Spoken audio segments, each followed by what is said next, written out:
Hello friends, আসসালামু আলাইকুম। সবাই কেমন আছো? আশা করি ভালো আছো। আলহামদুলিল্লাহ, আমরাও সবাই ভালো আছি। 15 ডিসেম্বর সোমবারের ছোট্ট একটা ব্লগ আপনাদের সাথে শেয়ার করলাম। রান্নার এবং ঘর গোছানোর ছোট্ট একটা ব্লগ। আপনাদের যদি ভালো লাগে তাহলে প্লিজ একটা লাইক দিয়ে ভিডিওটা কন্টিনিউ করবেন। একটা মেয়ের সংসারে সকাল থেকে বিকাল পর্যন্ত কতটুকু কাজ করতে পারে শুধু একটা মেয়েও কইতে পারবো, কিন্তু অন্যরা ভাববো হয়তো কিতাও কর রাস্তা দিন নিশ্চিন্তা। বাট বহুত কাজ থাকতে পারে একটা মেয়ের সকাল থেকে রাত পর্যন্ত। সকালে সব কিছু কাজ আটাইয়া আই গেছি রান্দার দিকে।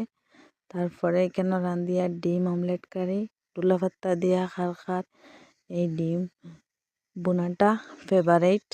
কমেন্ট ইয়া কইবা। আর যদি আমার ভিডিও ভালো লাগে তাহলে একটা লাইক দিয়ে ভিডিওটা কন্টিনিউ করবা। আর যারা যারা এখনও চ্যানেলটা সাবস্ক্রাইব করেননি প্লিজ চ্যানেলটা সাবস্ক্রাইব করে পাশে থাকবেন। নতুন চ্যানেল, আপনারা সাপোর্ট করবেন, সবাই পাশে থাকবেন। এই পর্যন্ত টাটা।